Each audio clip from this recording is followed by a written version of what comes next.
Peña, que es experto en comunicaciones, ha trabajado muchos años en Telefónica.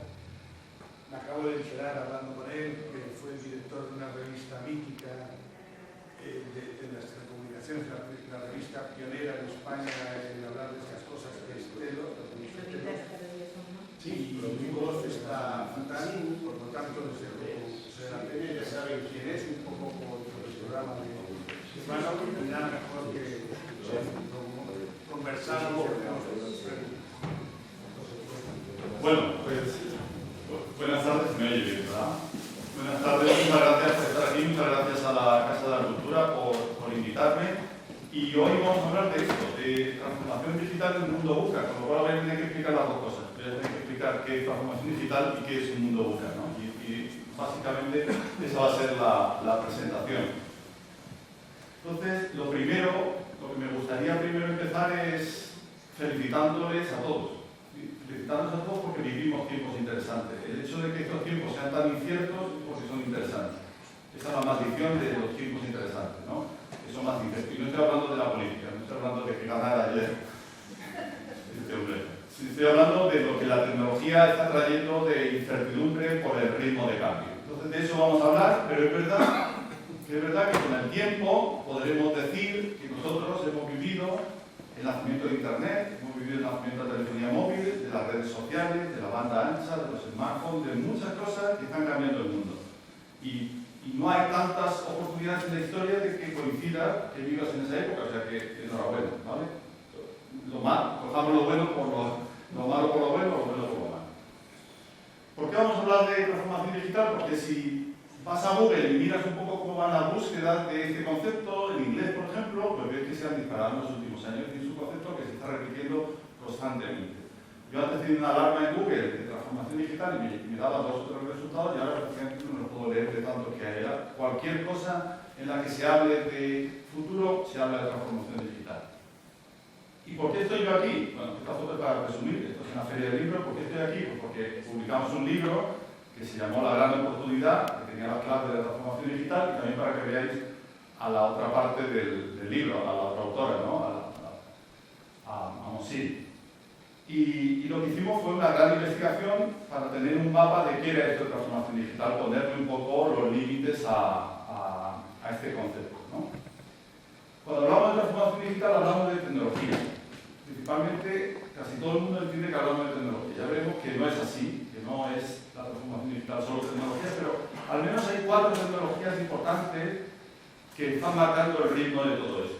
Y son la nube, que todos usamos la nube, es decir, cuando tú pones tus fotos en Instagram o cuando trabajas con tu correo electrónico, al fin y al cabo tus cosas están en algún lugar, en algún servidor, están en la nube. Pues esto extendido a toda la economía, extendido a las pequeñas empresas sobre todo, es una gran oportunidad. El Big Data, que es el análisis del gran volumen de datos que se están produciendo, porque ahora mismo hay casi 7.000 millones de móviles, ¿no? Entonces estamos conectados a las personas, pero dentro de muy pocos años lo que se espera es que haya 34.000 millones de cosas conectadas, ¿no?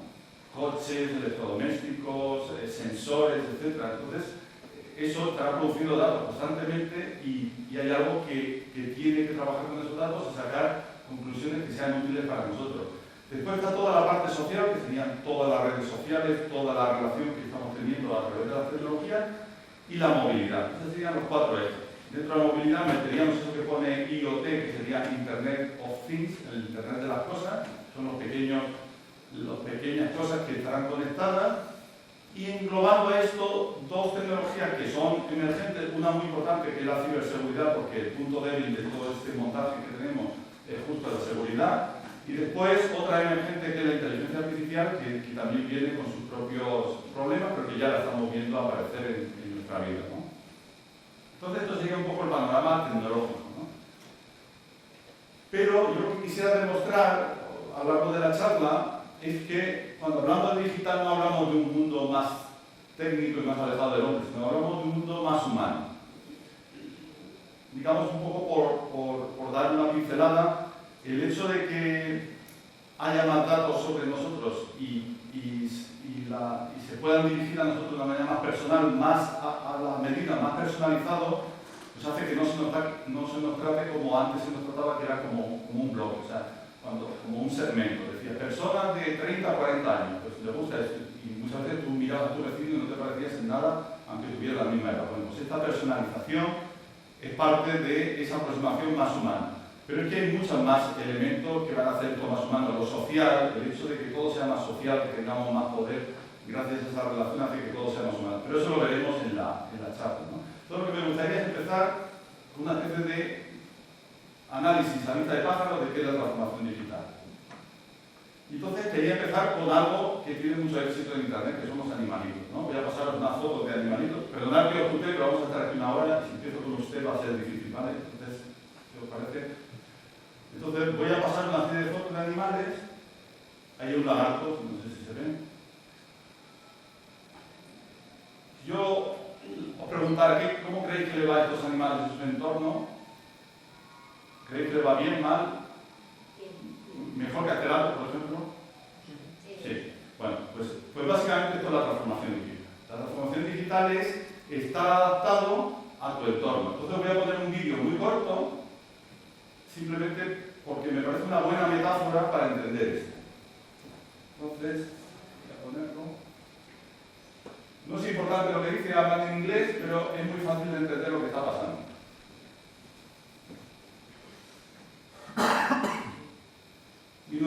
1950. But Holland comes in for a pit stop. Time to refuel and Fijaros change en the el de la tires. rueda, ¿vale? Lewmore himself changes the tires. Only 4 crew members Está bien enterado. are allowed to work on the car. It's a tense time. Holland stays in his seat, anxious to get away. Let's watch.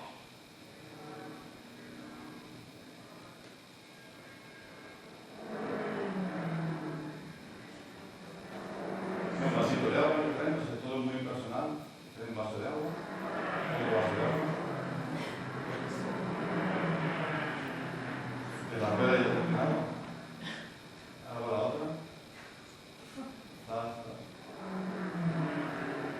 Te limpia en el parabrisas. Es como una estación de servicio.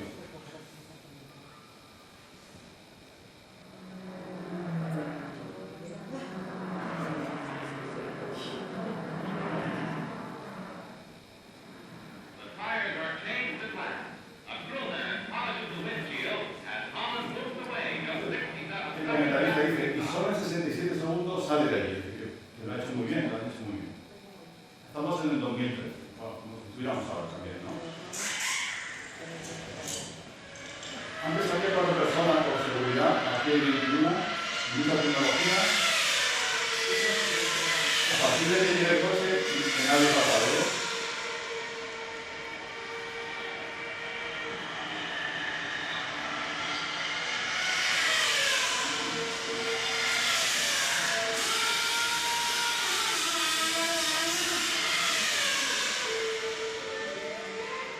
Bueno, pues, ¿por qué nos reíamos? ¿Por qué nos reíamos cuando veíamos eso?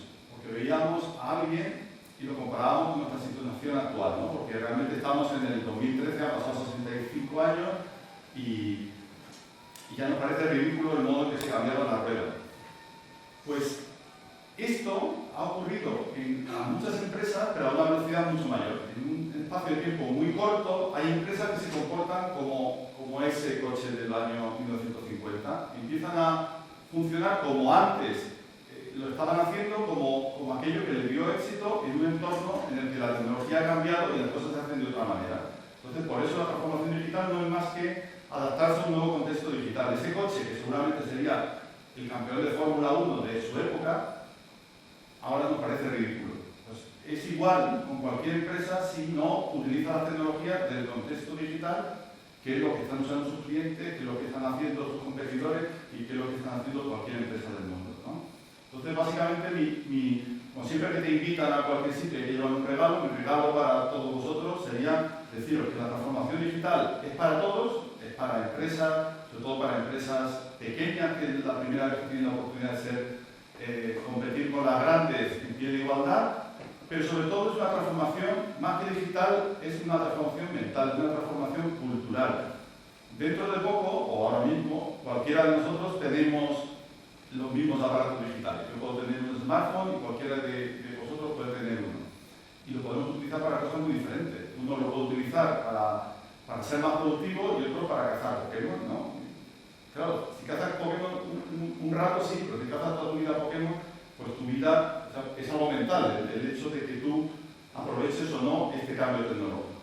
Entonces, hay mucho de cambio mental y lo vamos a ver. La palabra clave de esta época es aprender. Entonces, hay una frase de un filósofo del siglo XX que me gusta mucho, Eric Hoffer, que dice que en tiempos de cambio, quienes están abiertos al aprendizaje se adueñarán del futuro y que aquellos que creen saberlo todo están preparados para un mundo que no existe, ¿no? Esto es una frase, pero si queréis verlo en toda su extensión, os recomiendo esto. Yo no sé si habéis visto esta película de dibujos animados, lo habéis visto, ¿no? Pero esta película de dibujos animados, os voy a hacer una pequeña síntesis de ella para que la veáis con estos ojos. Si tenéis la oportunidad de con vuestros hijos, con vuestros sobrinos, vuestros nietos, con quien queráis, volver a verla. Esta gente son unos cavernícolas y viven en una cueva. Entonces, en esa cueva hay un padre, que es el importante de la familia, que tiene mucha fuerza y toda la noche pone una piedra en la puerta para que estén seguros, ¿no? En cualquier momento que él detecta un peligro, coge y pone la piedra en la puerta. Y eso es, y viven en ese entorno. Esa es su seguridad y ese es el mundo en el que viven. Pero hay un día que hay un cataclismo y esa cueva se hunde. Entonces tienen que salir de ahí, tienen que salir y descubren un mundo nuevo, que hay muchos animales diferentes, muchas plantas diferentes y animales que parecen dóciles, resulta que son carnívoros, y hay peligros y hay otro mundo. Entonces lo que era seguridad antes una cueva, ahora es el fuego, hay muchos cambios. Entonces toda la familia, incluido la niña, la abuela, todos, empiezan a aprender las cosas que hay nuevas en ese mundo, menos una persona, que es el padre que todavía está buscando una cueva. Y según va pasando el tiempo, hay un momento un poco triste en la película, cuando lo ves, es que hay un momento en el que el padre es irrelevante para la familia. Ya no puede ofrecerle nada en ese mundo porque como no está aprendiendo, no aporta ya nada. Todos los demás están aprendiendo y entonces se vuelcan más alrededor de un chaval que está allí. Es decir, esa palabra de aprender, el padre no está aprendiendo y entonces deja de ser importante. Y después la película, según avanza, hay una cosa que es mágica, es el padre entiende cuáles son las reglas del juego y cuando ya las entiende y cambia mentalmente, todas aquellas habilidades que él tenía antes, como la fuerza, empiezan a tener valor, porque las aplica, pero las aplica en ese nuevo mundo. Entonces me parece, si yo tuviera que dar un curso largo, utilizaría esta película, porque yo creo que es la mejor para contar eso, para contar que en esta etapa lo importante es aprender. Es muy difícil, si conoces a alguien que en esta etapa esté seguro, está mintiendo o no está entendiendo nada, ¿vale? Entonces, incluido yo, Entonces, os recomiendo ver esto y os felicito por estar aquí, porque significa que vosotros sois de los que están aprendiendo, por lo cual sois de los que creéis que podéis controlar el futuro. Y después, otra de las cosas características de esta época es la velocidad de cambio. Hay varias velocidades de cambio. La tecnología va más rápida, la sociedad va más lenta, la de los negocios, la política va más lenta que ese cambio tecnológico. Pero lo que es especial de esta época no es el cambio, que ha habido cambios siempre, sino la velocidad a la que se están produciendo los cambios. Esto es lo que de verdad nos está creando esta sensación de no estar enterándonos bien, ¿no? Y, de hecho, todo esto son nombres de empresas que no entendieron bien algo y salieron del mercado rápidamente. Todas estas empresas que han muerto. Han muerto por algo que hicieron mal. En cambio, las que lo entienden, si vemos las 15 empresas que más valen en bolsa en el mundo, pues están Apple, está Google, está Microsoft, está por ahí Facebook, está Amazon, está Verizon, que hace poco compró Yahoo. Es decir, que en las 15 empresas que más valen del mundo ya hay 6 que tienen que ver con este mundo digital y que no estaban hace 5 años, ¿no? Entonces es otro elemento importante de cambio. Pero ni siquiera ellas tienen asegurado el futuro, porque ves Google, que es muy fuerte y que es muy poderoso, y sin embargo aparece Facebook y le va robando incluso el mercado de publicidad, que es en el que él tiene sus ingresos. Nadie está seguro. Es una época en que tenemos que estar abiertos a esperar lo inesperado, ¿no? Como por ejemplo, vosotros esperabais que Apple valiera más que toda la industria automovilística junta, pues eso pasa. ¿no? O que Google valga más que todas las compañías aéreas juntas, pues eso pasa. Y entonces vamos a entrar ya en lo que es VUCA. VUCA es las siglas en inglés de volátil, incierto, complejo y ambiguo. Y de eso vamos a dedicarnos un poco. Esto es un concepto que viene de los militares. De hecho, es un concepto que viene de una academia, que es donde forman a los generales en Estados Unidos, y que se desarrolló para el tipo de guerras con los que Estados Unidos se ha ido enfrentando en Afganistán, en Irak, etc., y que definían entornos en que los soldados, como todo era muy incierto, no sabían bien cuál era el enemigo, era todo muy complejo, pues muchas veces se quedaban paralizados, ¿no? No sabían cómo actuar, ¿no? Entonces lo empezaron a analizar, aquí donde se formó Swarkov o Patton, y entonces vamos a analizar uno por uno por qué estamos viviendo en un mundo VUCA. Es un mundo, la V es de volátil, y volátil dice que es inestable, inesperado, que pasa, que el cambio es muy rápido, y me gustaría contaros algunos ejemplos. Me gustaría deciros, este teléfono, que es un teléfono que se hizo entre el 2003 y el 2007, este teléfono fue el aparato electrónico más vendido de la historia. Vendieron 250 millones, hace muy poco no fue superado por alguna de las marcas de iPhone. ¿Cuánta gente tenía Nokia vosotros? ¿Cuánta gente ha tenido Nokia alguna vez? Todo. Muy bien. ¿Cuánta gente tiene Nokia ahora? Vale.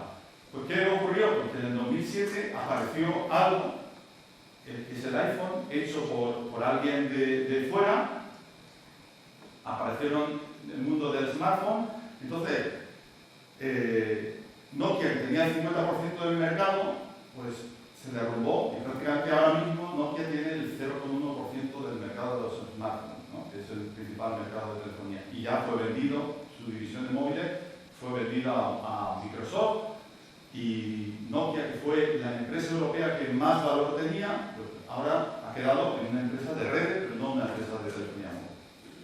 Cuando hay una entrevista en YouTube del ISEA con el que era el CEO, el que era el responsable de Nokia en aquel momento, y en la entrevista, pues él dice, nadie pudo prever una volatilidad como la que hubo en ese mercado móvil en esos 2 años, ¿no? Dice, en solo 2 años empresas externas que no conocíamos en el mundo móvil, porque Nokia estaba mirando a Alcatel o estaba mirando a Motorola, pero no miraba a Apple, que era del mundo de los ordenadores, o no miraba a Samsung, que era del mundo de las televisiones, o no miraba a muchos otros, y de pronto, o no miraba a Google. Y en muy poco tiempo esas empresas entraron y se convirtieron en líderes, y es difícil además una organización cambiarla cuando tiene éxito, ¿no?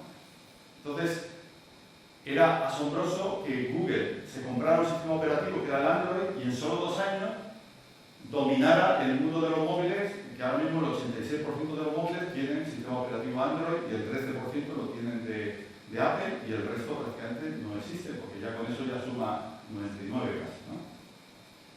De hecho, el que sustituyó a este hombre, el siguiente CEO de Nokia, mandó un correo interno para ver si espabilaba la organización, porque veía que se hundía, y entonces hizo un memo que fue muy, muy famoso, que se llamaba la plataforma petrolífera ardiendo. Decía, Nokia es una plataforma petrolífera ardiendo, y cuando estás en una plataforma petrolífera ardiendo, lo que ocurre es que hay un momento en que te vas a quemar. Entonces, tu alternativa es saltar 30 metros a unas aguas heladas, ¿no? Y cuando ya por fin te rescatan, pues te das cuenta de que has necesitado algo importante para cambiar tu comportamiento. Bueno, pues él quería que cambiaran el comportamiento en el 2011, este era el CEO entonces, pero no ocurrió. Al final, Nokia no pudo reaccionar y el deterioro pues, fue así. Es decir, que en menos de 10 años, la empresa que había sido líder prácticamente desapareció del mercado móvil. Eso es volatilidad, ¿no?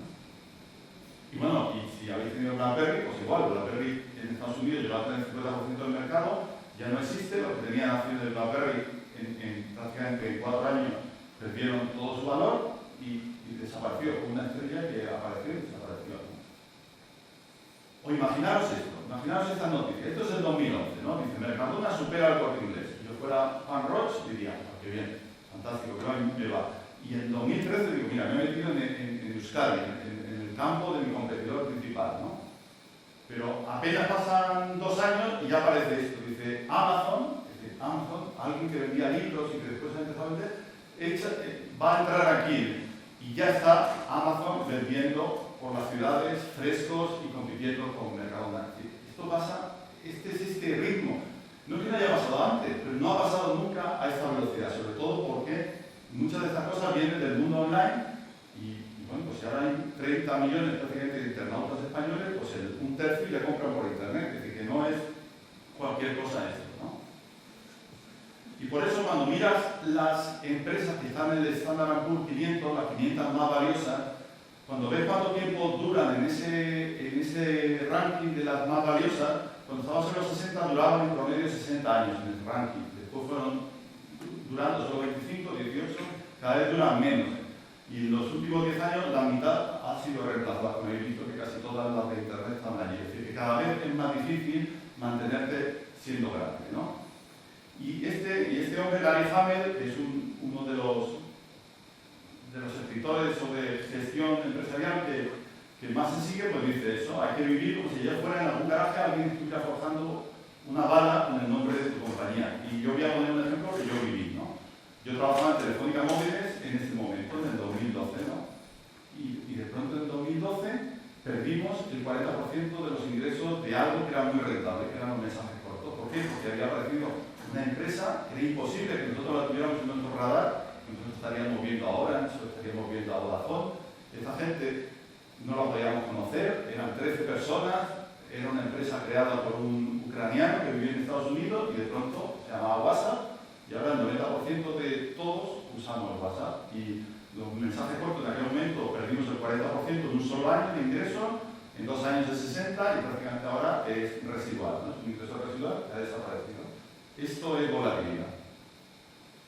Pero lo hemos visto en el turismo, en 5 años desapareció el 40% de las agencias, apareció todo un nuevo mundo de agencias digitales, comparadores, buscadores, etc.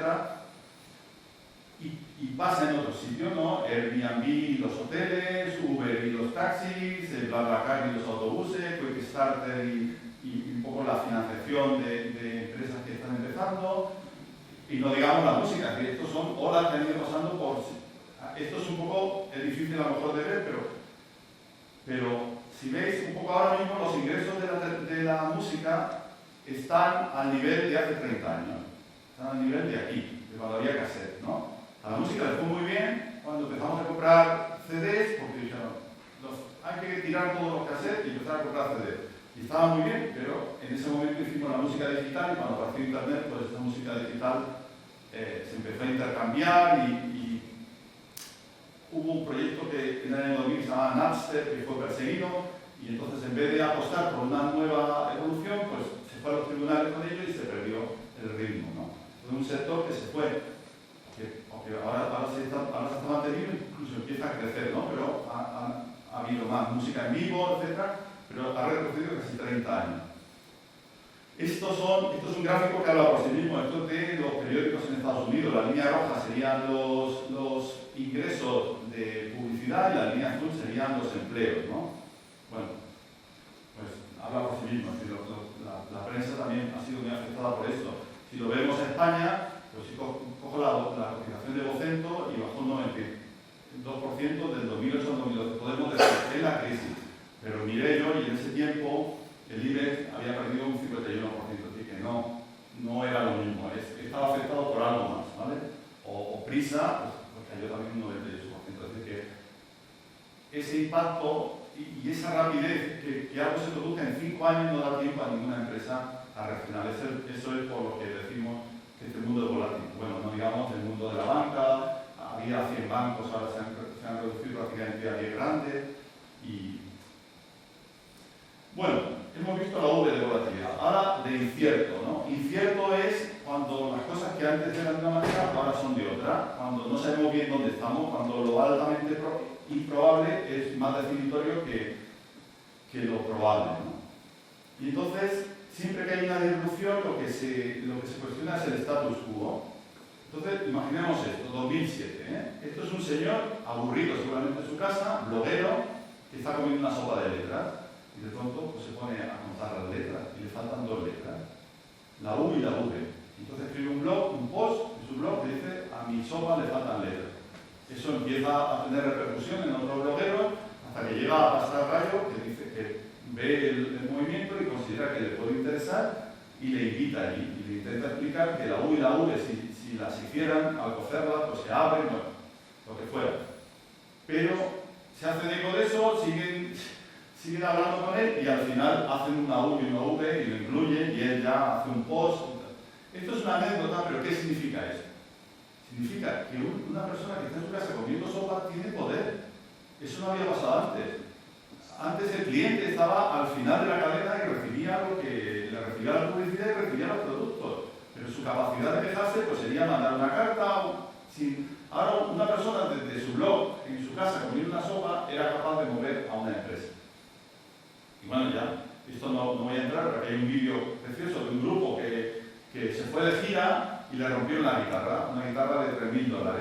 Y como no le hicieron caso, United no le hizo caso, pues crearon una canción que se llama United Rompe Guitarras y que tiene ya, esto es del 2009, ya tiene 15 millones de visualizaciones. Es una canción, ellos escribieron después un libro, se hicieron muy famosos, las acciones de United bajaron, entonces demostraron también cómo tú podías aprovechar incluso un momento de crisis. Bueno, el constructor de guitarras le regaló una guitarra porque ellos la guitarra salía bien parada allí, era una Taylor, bueno, era otro ejemplo muy clásico del poder de los clientes, ¿no?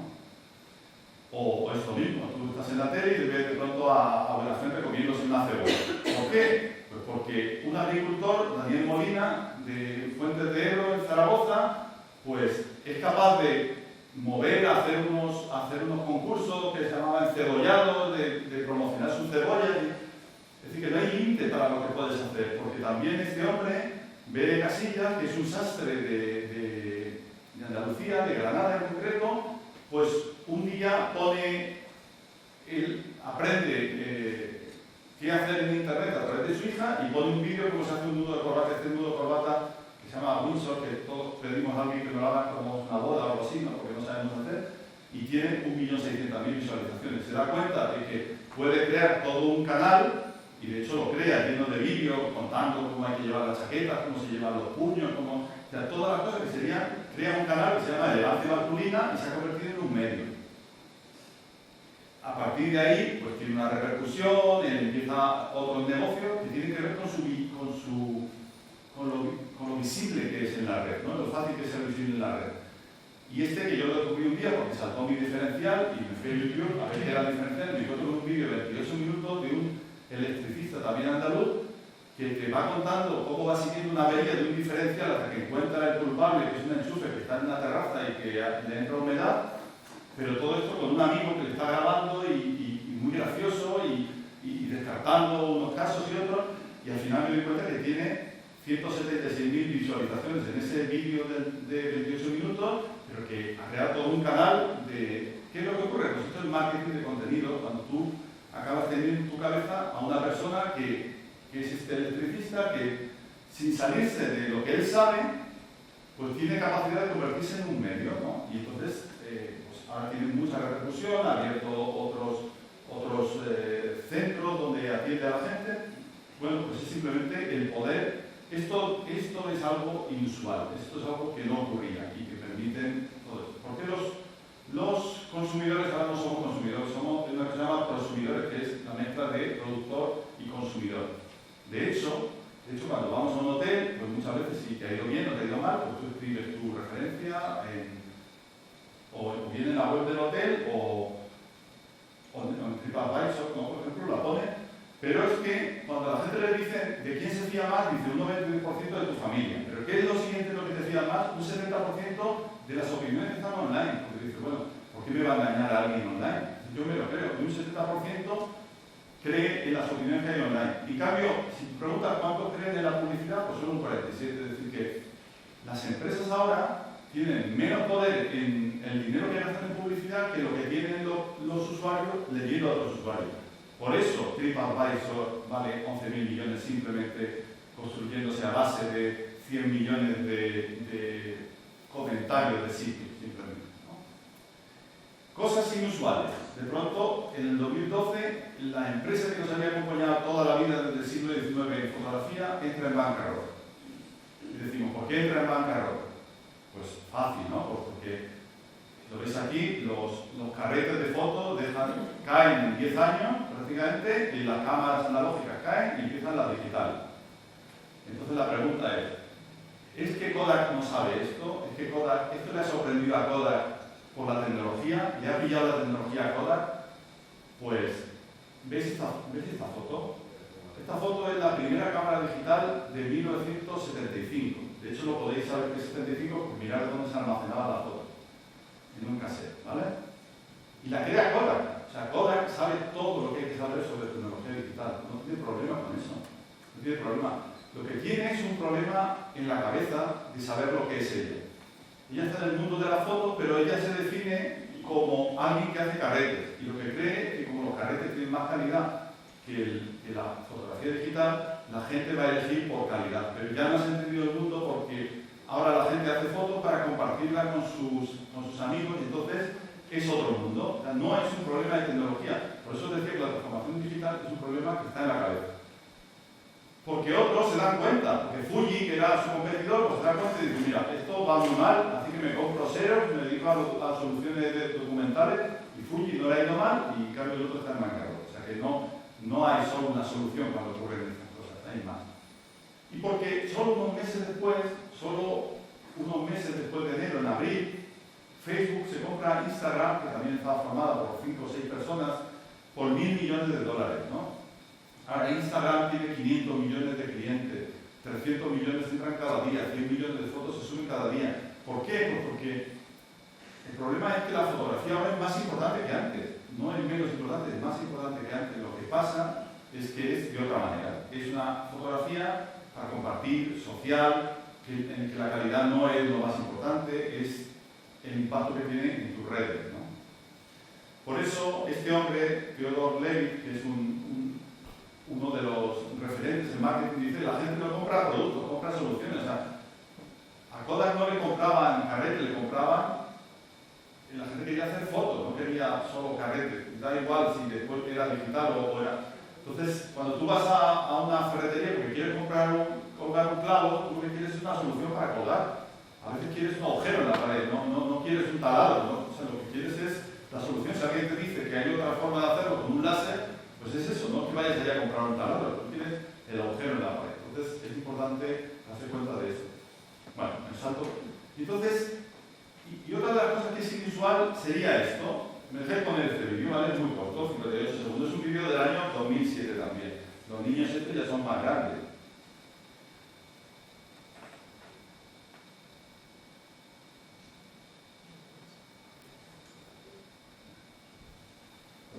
No lo veo. No dura nada.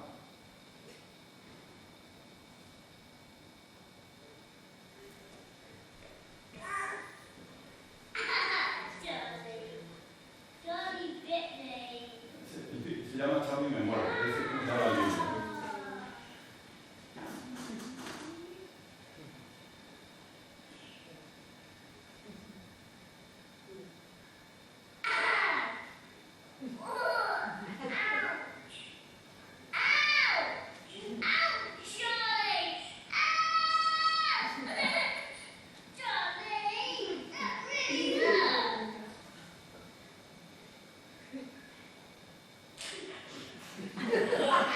Ahora de mayor le dice que el éxito del vídeo es porque él se arregló.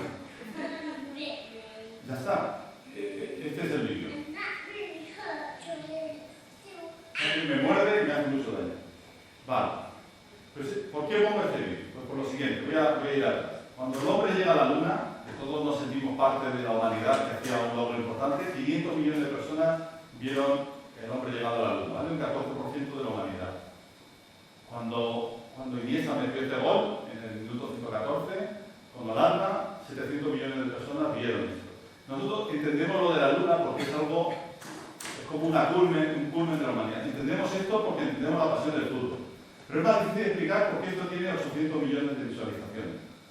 Es más difícil, pero y como es más difícil de entender es porque es es inesperado, es inusual, es que de pronto empieza a haber unos elementos nuevos que son los que constituyen los vídeos virales, que aparte del acceso que tenemos a todo este tipo de vídeos. Entonces, es importante que nos demos cuenta de estas cosas porque nos damos cuenta que no entendemos muy bien el mundo porque están pasando cosas inesperadas, ¿no? Y esta es una de las que es difícil explicar por qué. Y a veces nos sentimos esto como planeta de los simios, como si hubiéramos llegado a un mundo en el que hay otras reglas, ¿no? Que mandan otros y que a veces pues, las cosas que nosotros sabíamos y que nos hacían importantes pues dejan de tener tanta importancia y otros que pensábamos que no tenían tanta importancia empiezan a tenerla, ¿no? Y le pasa mucho a las empresas respecto a sus clientes, ¿no? Complejo, vamos a la de buca, vamos a la C de complejo, ¿vale? Que hay mucha interconexión entre todos, los efectos son inesperados, sistemas no lineales, caóticos. Es importante distinguir dos cosas. Un reloj es complicado. O sea, si yo lo estudio, puedo construir un reloj, ¿vale? Es algo que yo puedo, algo complicado, algo se puede estudiar y ya lo comprende. Pero, por ejemplo, la bolsa, aunque tú estudies, vas a tener pérdidas y ganancias. Es decir, la bolsa es compleja porque nunca la abarca, ¿no? Pues nuestro mundo es complejo en ese sentido. En el sentido de que si yo digo que conocéis estas dos cosas, esta foto tan horrible es un vendedor de comida en un pueblecito del sur de Túnez, que en el 2010, después de que la policía le quite su mercancía 2 o 3 veces, se pega fuego, ¿no? En un pueblecito de Túnez que ni siquiera no sabemos el nombre, muy pequeño, es una persona insignificante. Y todo eso, ¿no? La otra, la derecha, casi llega al poder en Austria, las bolsas pierden 400.000 millones en 3 días, el Reino Unido sale de la Unión Europea. ¿Qué conexión tiene esto? Pues tiene una conexión que solo se puede dar en este tiempo en el que la interconexión entre los países y la comunicación es tan global que esto produce una serie de manifestaciones en Túnez que hacen caer al presidente de Túnez, que después empiezan las revueltas en Libia, que cae Gaddafi, que después cae el presidente de Egipto, que después llega a Siria, que empieza una guerra que lleva 5 años, que empieza a haber refugiados, que en Europa empieza a haber temor a los refugiados y todo esto, algo que ocurría en un sitio muy pequeño, nos afecta. Significa, cualquier cosa que estemos oyendo ahora en las noticias puede tener un efecto sobre nosotros inesperado, como pasa a veces en las bolsas, porque cuando algo está tan conectado, hay muchas realimentaciones y todo es muy complejo. Cuando vemos esto, me parece divertido, decía, mira, por fin hay una inteligencia artificial que gana al ser humano en el Go, ¿no? Esto es una empresa de Google que trabaja en inteligencia artificial, se llama AlphaGo, y ya ha ganado en el juego que se supone más complejo que puede jugar el ser humano. Ya no ganaron al ajedrez, ya no ganaron a las damas, ya no ganaron al hockey, ya no ganaron en casi todos los juegos, y este era como el último del tablero, ¿no? Pero podemos ver como simpático, mira, qué cosas hacemos ya, ¿no? O esto, hay un ordenador que se llama Watson de IBM, que lo pones en un concurso de la tele en Estados Unidos en el que hacen preguntas y la gente responde, y sin tener que escribir las preguntas, sino escuchando él las preguntas en un lenguaje natural, lo entiende, incluso entiende los giros, incluso entiende las ironías, busca en su base de datos y contesta. Y gana a los 2 principales campeones que haya tenido ese juego. Pues es divertido, parece que hemos avanzado mucho y vale, no nada. Pero ¿esto a qué lleva? Bueno, pues esto, tenemos una máquina en Japón que ha quedado finalista en un concurso de un premio literario o un software que escribe artículos automáticamente de los resultados de las empresas, ¿no? Hay incluso en la página de Financial Times un vídeo muy divertido en el que ponen a una periodista y a esta máquina a competir para hacer un informe sobre, bueno, un artículo sobre un informe de los resultados de una empresa, ¿no? Y te das cuenta, al final acaba mucho antes esto, pero todavía gana en interés el artículo que ha escrito la periodista, ¿no? Pero bueno, ya estamos tan cerca de eso. Pero ¿esta qué nos lleva? Nos lleva a que en la cumbre de Davos, a la que hubo en el World Economic Forum, uno de los temas fundamentales fue el futuro del trabajo. Fue que anunciaban el peligro que había de perder muchos trabajos por la inteligencia artificial. Además, no trabajos de los que antes se habían perdido que tenían que ver con la fuerza, sino trabajos que se podían perder y que tenían que ver con la inteligencia. De hecho, hay un estudio del año 2013 en la Universidad de Oxford, porque hace una especie de de muchos trabajos que tenemos actualmente en función de cómo son de rutinarios, cómo son de creativos, cómo necesitan, qué complejidad tienen, y llega a la conclusión, puedes entrar en la página y pones un trabajo que te dice la probabilidad de que sea automatizado, y llega a la conclusión de que un 47% de los trabajos que ahora mismo tenemos, habla de Estados Unidos en este caso, desaparecerán en un 20 años, ¿no? Eso no significa que no vaya a haber nuevos trabajos que aparezcan, pero dice que hay una cantidad de ellos grande que la inteligencia artificial los puede sustituir, ¿no? Ahora hace falta el trabajo de ver qué es lo que aparecerá entonces. Pero esto ya empieza a crear, pues, que aparezca una serie de libros del auge de los robots, que están ahora en la carrera contra la máquina, o la imparable marcha de los robots, y que se empieza a hablar, como hablaba Keynes en su momento, de desempleo tecnológico. Se hablaba de desempleo tecnológico, y si no será igual que el que hubo en la revolución industrial, sino más grave, ¿no? De este tipo. Así que, bueno, es una broma que ponen ahí.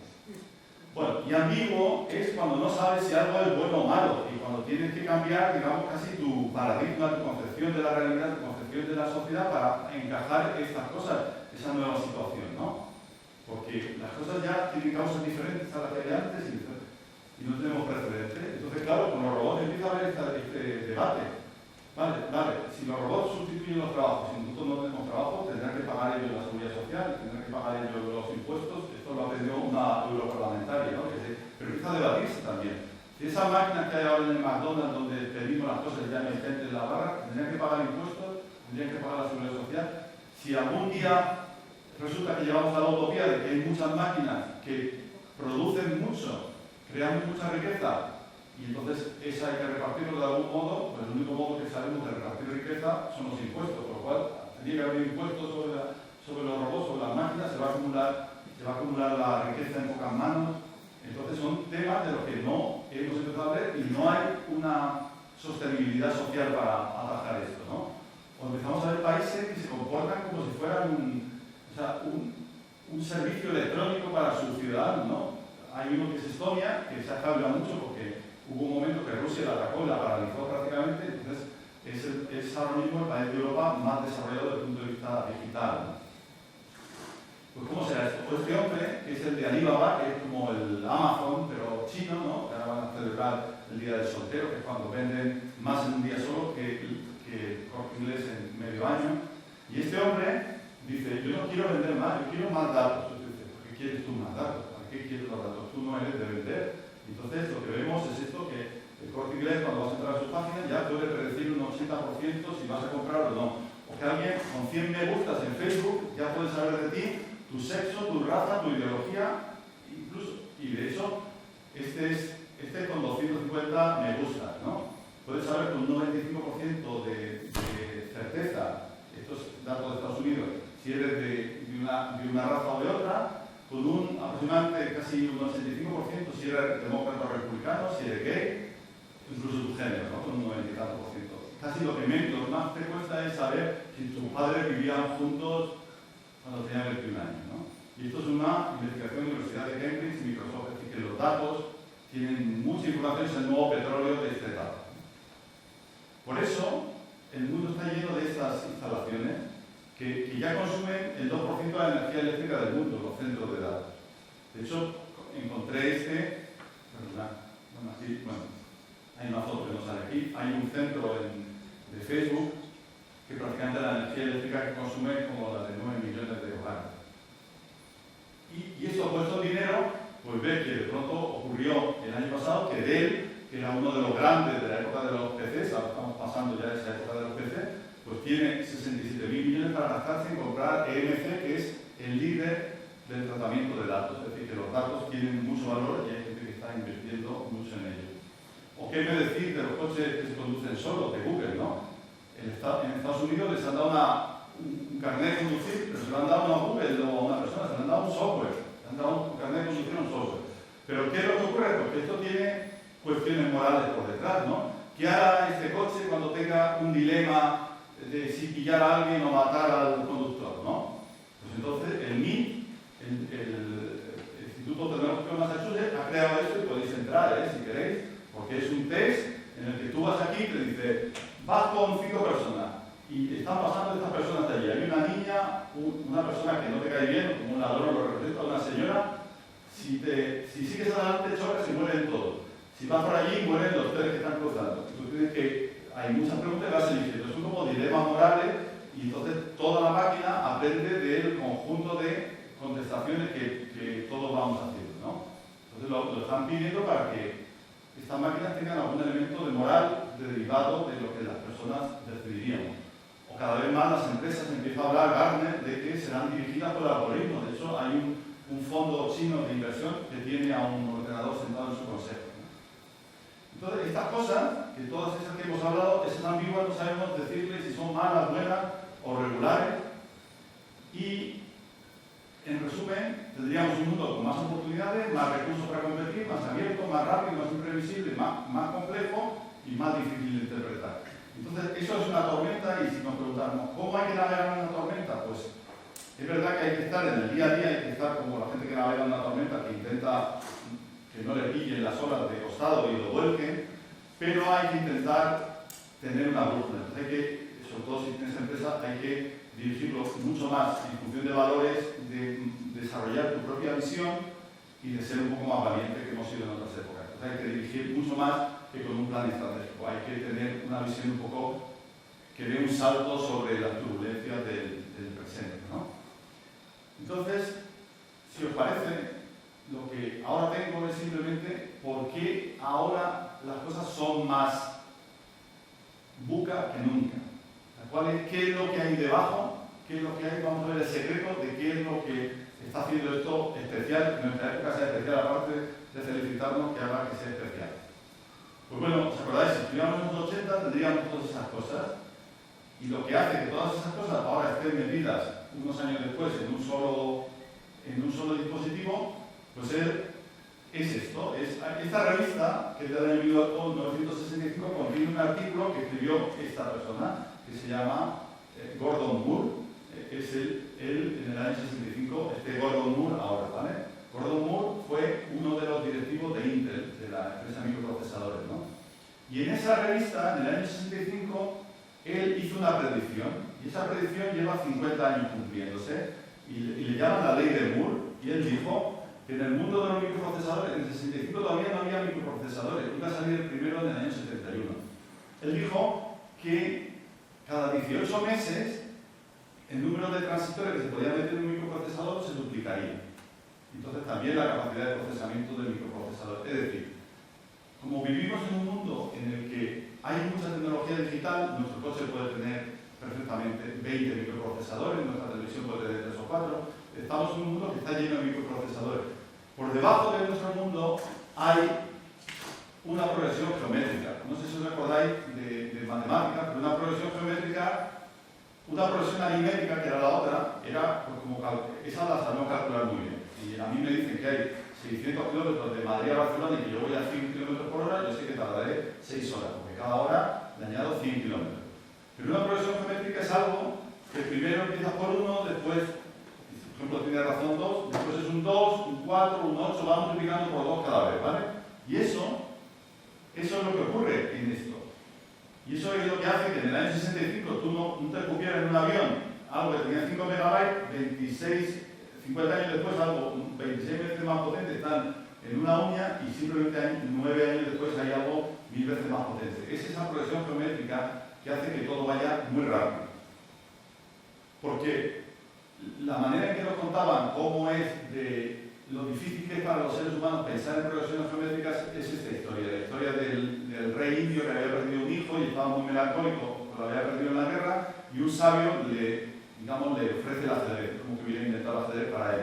Y cuando le pide, le gusta mucho, y cuando le dice, oye, ¿cómo te puedo compensar? Dice, bueno, yo quiero un grano de trigo en la primera casilla, 2 en la segunda, 4 en la tercera, 8 en la... A él le parece poco, pero manda a su gente que lo calcule. Cuando no viene, va a ver más sus sabios y le dice, oye, que no tenemos bastante trigo ni en 120 años para pagar eso, ¿no? ¿Por qué? Porque esto lo que demuestra es que la mente humana hace proyecciones lineales, pero no sabemos hacer proyecciones geométricas. Entonces, todo lo que tiene que ver con proyecciones geométricas nos resulta mágico. Por ejemplo, el nacimiento de un niño. De que que algo empieza con una célula, se divida en dos, y al final lo que tengas es un ser humano, pues eso es mágico. Como también es mágico las pirámides, etcétera, que dicen, no, tú convences a dos, que se convencen a los dos, entonces, y te hace rico. Bueno, pues también es mágico, ¿vale? Todo este tipo de cosas que tiene una progresión geométrica son mágicas. Pero no aplica a todo, porque si aplicara todo, pues nuestro mundo sería muy diferente. Hay cosas que no. Por ejemplo, si ahora mismo, en el año 78, volaras de Nueva York a París y te costara $900 y durara el vuelo 6 horas, si eso lo aplicáramos la ley de Moore, pues ahora mismo tendríamos que tardar menos de un segundo en llegar allí y menos de un centavo nos tendría que costar. Y no ocurre eso. Ocurre en determinadas cosas, pero no toda la parte de nuestra sociedad va moviéndose a esa velocidad biográfica, ¿no? Entonces, hay una cosa que dice este hombre, que es un futurólogo, que dice que de ser una progresión geométrica nos ocurre que solemos sobreestimar el impacto de la tecnología a corto plazo y la subestimamos a largo plazo. Es decir, creemos que las cosas van a cambiar muy rápido de pronto y no cambian, y en cambio después nos hemos olvidado de ellas y ocurre. Y así, y esto ocurre por lo siguiente, porque si lo veis, esta es una progresión. Esto es, digamos, nuestra proyección lineal. Cuando nosotros pensamos en el futuro, pensamos en un crecimiento lineal.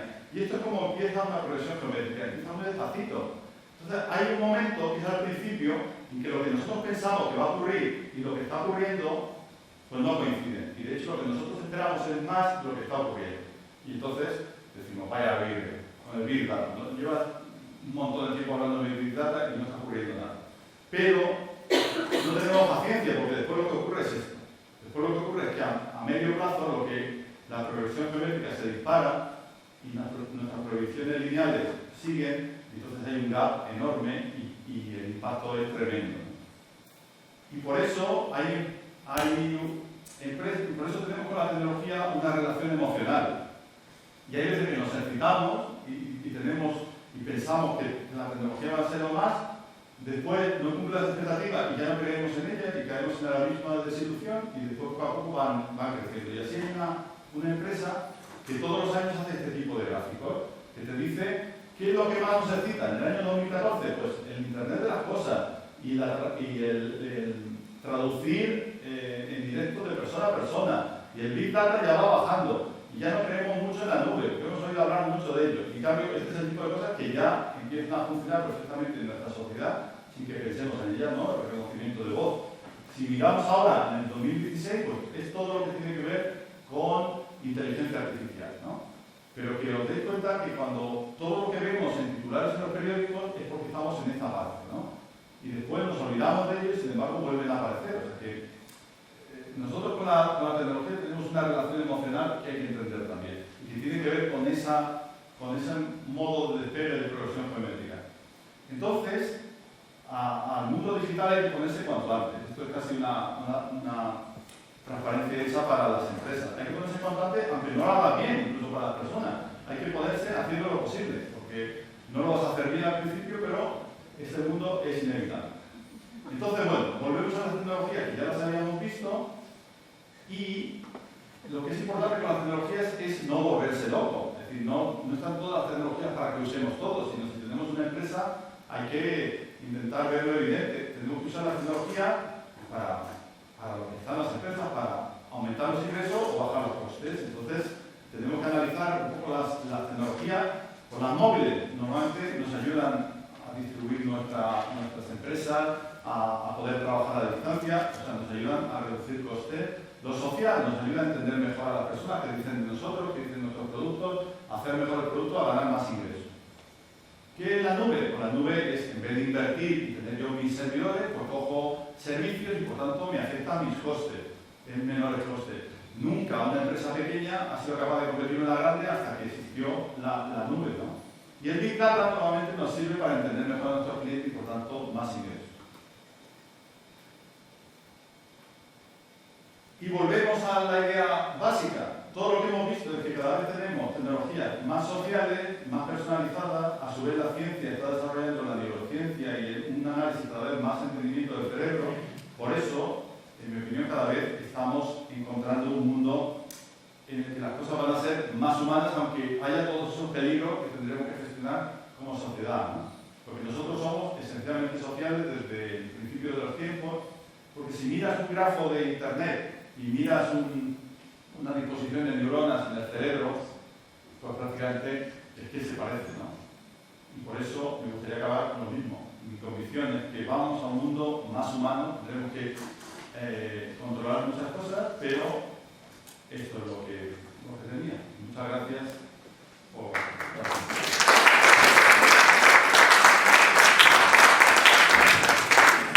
¿Tienen preguntas? Comentarios, cosas que no estoy de acuerdo, o experiencias. ¿Alguien ha experimentado sorpresa? Tiene consecuencias sociales. Muchas. Muchas. Mira, Trump puede ser una consecuencia de eso. ¿El qué? Trump. Puede ser una consecuencia. Porque ha hablado a las personas, lo que quería decir, personas que han quedado al margen de muchas cosas. Totalmente. Estoy de acuerdo. Y de hecho, que nos sorprenda el Brexit, que nos sorprenda Trump, que nos sorprenda lo de Colombia, de la paz, que nos sorprenda todo este tipo de cosas, es que algo no estamos entendiendo bien. O sea, algo está ocurriendo que efectivamente que estamos pensando de un modo que no es el correcto. O sea, efectivamente nos estamos dejando cosas o por el camino todo esto está produciendo. Esto es un cambio muy rápido. Y una de las cosas que también tiene Internet es que acumula mucha riqueza. ¿Habéis visto esas empresas de Internet? Cuando tienes un buscador solo hay uno. Cuando tienes un sitio para vender solo hay uno. O sea, tiene mucha tendencia al monopolio y también es verdad que crea muchas oportunidades alrededor, pero también acumula mucho dinero en muy pocas manos, ¿no? Entonces es posible eso, el que se vaya perdiendo determinados trabajos, que se puedan perder mucho más, porque los que pueden perderse ahora no son esos trabajos de deslocalización, que también hay deslocalización porque hay mejores conexiones, mejores comunicaciones. O sea que tiene, voy a seguir con el tú, que tiene razón. Yo le quería comentar que veo un gran riesgo, por ejemplo, en la nube. Los datos,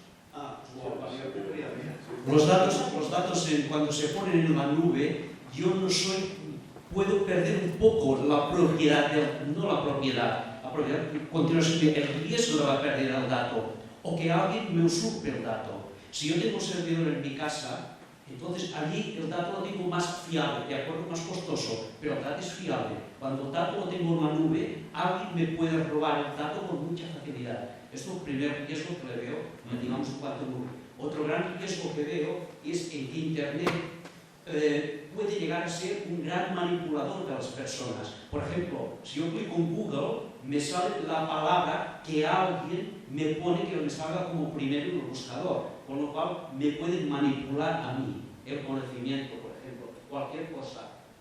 Entonces veo el riesgo de nube, riesgo de manipulación. Ya no hablo en luego los, por ejemplo, cuando hablas de blogs o de esto, los que tienen dinero y tal ponen a gente para que influya en los comentarios.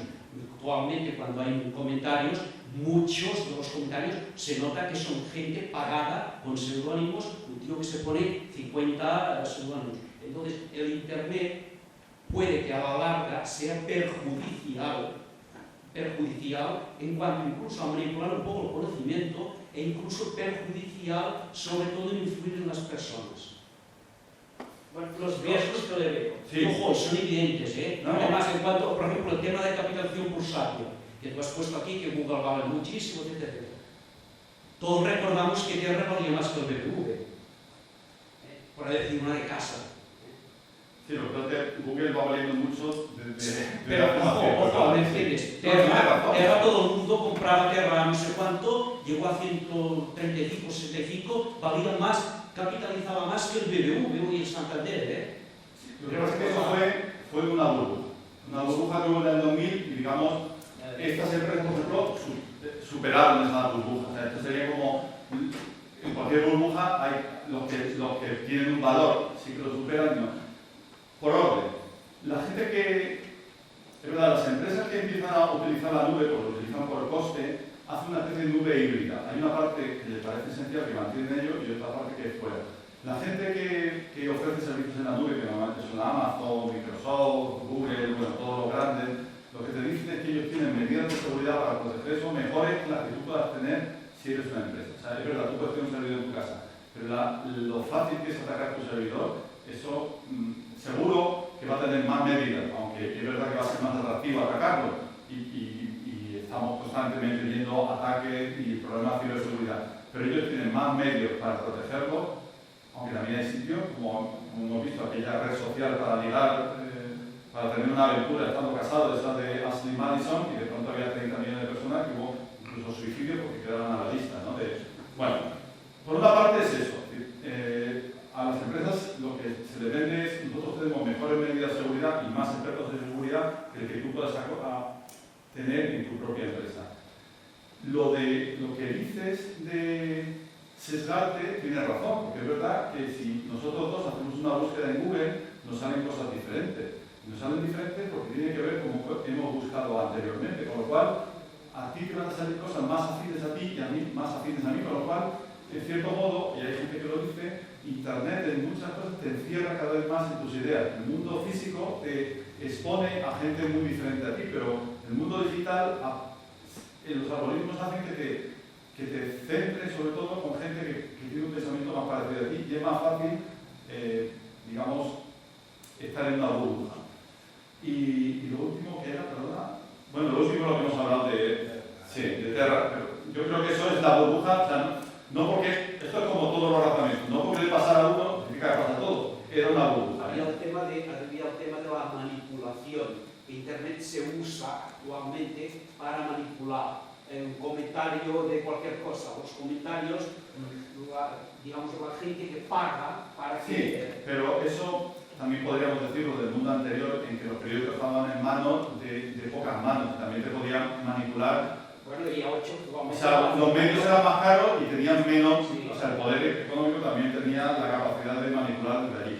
Ahora es más abierto, es verdad que puedes encontrar comentarios de eso, pero es que hay millones de sí, sitios. la privacidad desaparece.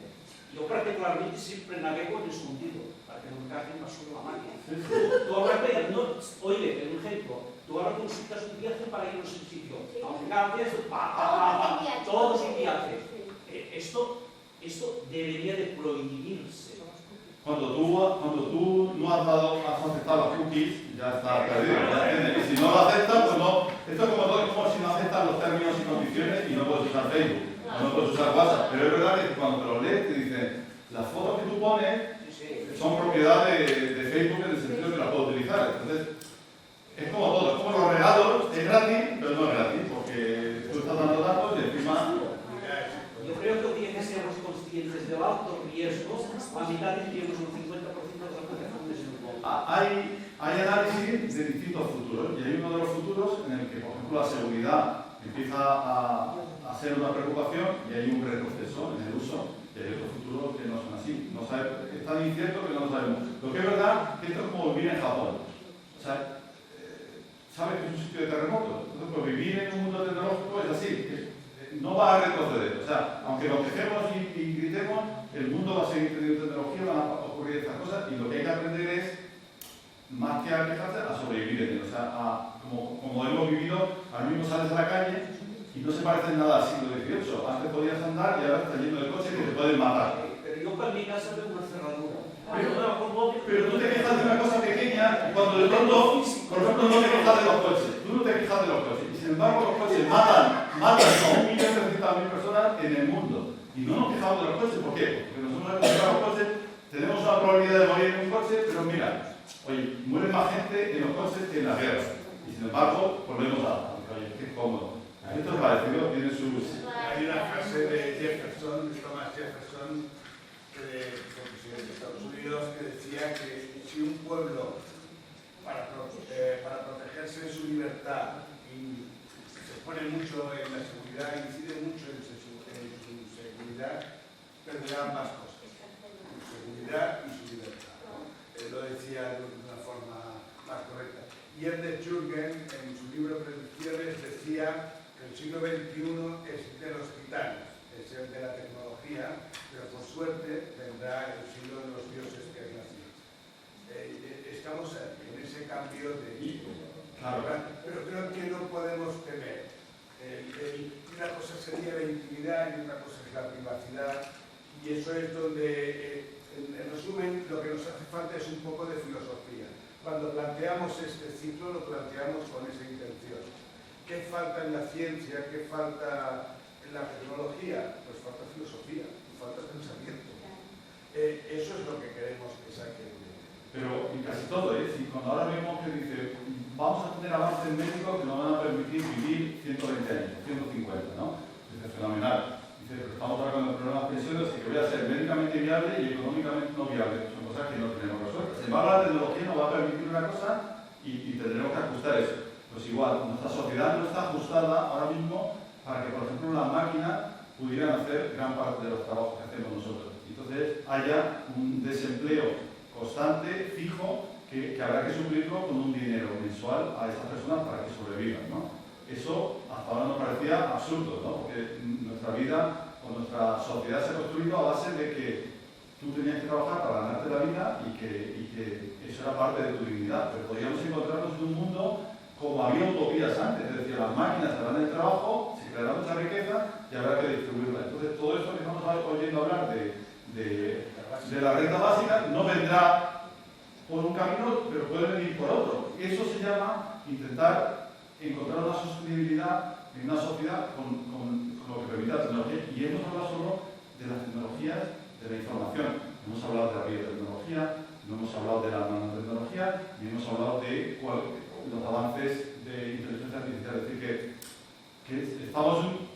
que esto no se va a parar. O sea, a lo mejor lo que se está parando es el otro día estuve en Ávila y había lista de espera para entrar en un convento, ¿no? De monjas, de clausura. O sea, a lo mejor hay gente que está decidiendo que quiere salirse del mundo y estaban haciendo eso, pero había lista de espera. Y el 90% eran universitarios, de las que estaban en ese convento. ¿Españolas? Sí.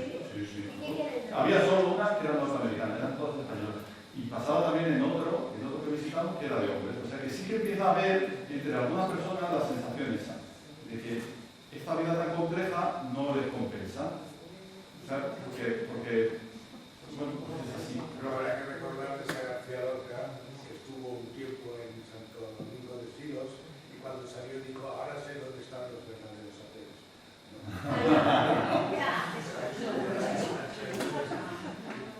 ¿Alguna pregunta más?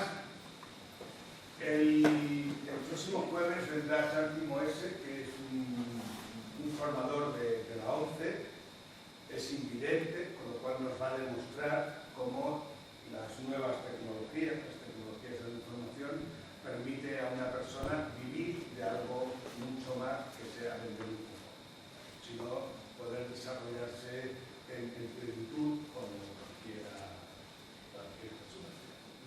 Después de Santi vendrá Roberto Pla, que es un coronel del Ejército del Aire, es el hombre que escribe las páginas de informática en la revista de aeronáutica y el espacio, que es la revista de los oficiales del Ejército del Aire, y es un poco el friki de las Fuerzas Armadas que va a los congresos de Valencia, donde la gente no duerme con el ordenador.